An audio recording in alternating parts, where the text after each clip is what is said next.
Mr. Deetat, I must admit that you know the scriptures very well, but you don't understand them. Mr. Deetat, I don't proclaim to have to answer your questions, but I would like you to explain two questions. I'd like you to explain two issues, to me. And that is the first one, when Peter walked on the water to Jesus, then he sunk into the water. Jesus stooped down to help him, and then when they both got into the boat, according to the Bible, it says that they worshipped him in categorical English. You, on previous lectures recently, said and explained it away that Thomas exclaimed, "Oh, my Lord and my God," in a way of getting a fright. But in a case like that, I'm sure that Jesus would have rebuked him, knowing the law of the commandments, don't take the name of your God in vain, because that would be clearly taking God's name in vain. Would you kindly just explain it to me? There was nothing about Peter worshipping Jesus. You see, this worship, this word worship, you open your new Bible now, New Bible, you'll find a different word for worship. You'll open the RSV, you'll find a different word for worship. You see? Right, but what are the alternative, what are the synonyms used for worship? And everyone is worship. Right. Now to the Jew, if the Jew worshipped Jesus, you see, that means all the disciples were worshipping him.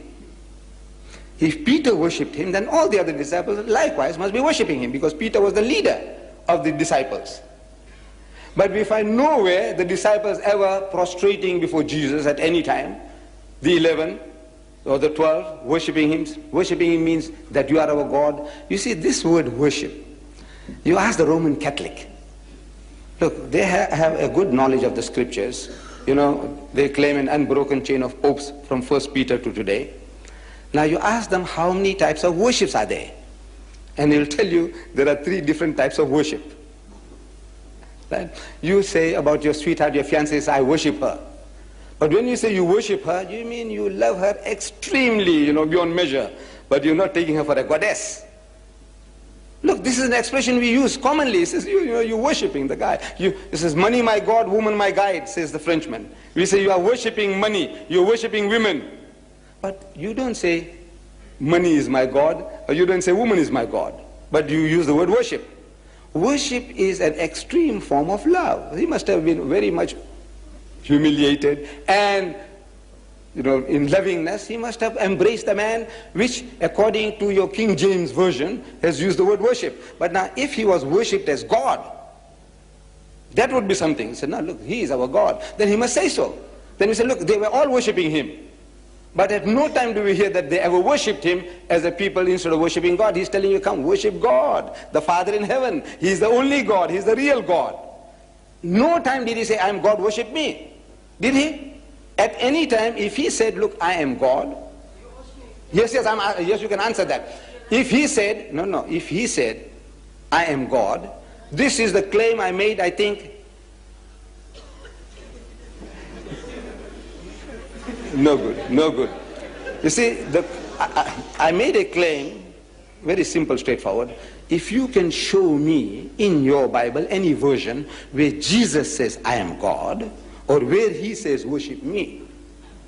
Simple English I'm speaking. Where he says, I am God, I said, I'm prepared to accept him as God.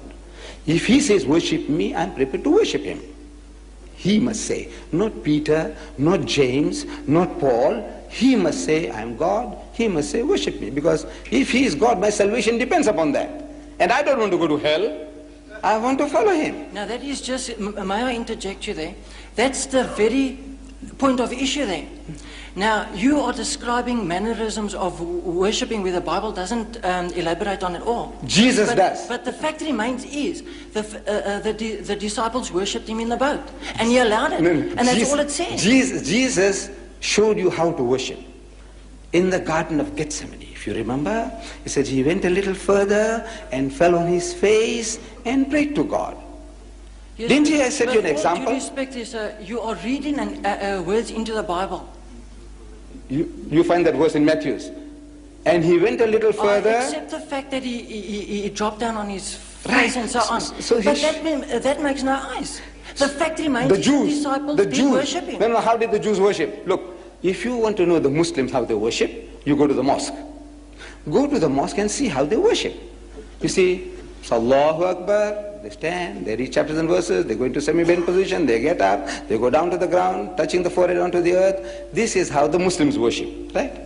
So if I said, look, this chairman or the people worship Deedat, meaning that they loved him with exceeding love. Right. But now you say worship. Now, if the people have a wrong idea, they say, look, what did they do? Did they make ablution and come? And did they fall down prostrate before Mr. Deedat? He says, no. He said, what do you mean they worshipped him? He said, no. Oh man, they were gone mad after him. Now, that's quite a different thing. You see, now you are using a word and you are explaining something else figuratively. But that's exactly what you are doing now. No, I'm not doing that. Jesus Christ and all the prophets, they had a form of worship, the Jews, which you are not following, you don't know. Look, and Abraham fell on his face and prayed to God. And Moses and Aaron fell on their faces and prayed to God. And Joshua fell on his face and prayed to God. And Jesus fell on his face and prayed to God. Look, everybody falling on their faces and praying. What is this? This is the way you worship God. Fall on your face and pray. The Pope, wherever he goes, he kisses the ground. He makes the prostration, as the Muslim does. See, maybe, I don't know, he's communing with the soil or what, I don't know. But he's doing exactly as the Muslim does. Then you might say he's worshipping the ground. He goes to Nigeria, he worships the ground there. He goes to Poland, he worships the ground there. No, he's not worshipping. He's showing some kind of humility, respect, maybe. But now, Moses, this is how he did it. Jesus did it. Abraham did it. Joshua did it. But you don't do it. So you have your own idea about worship.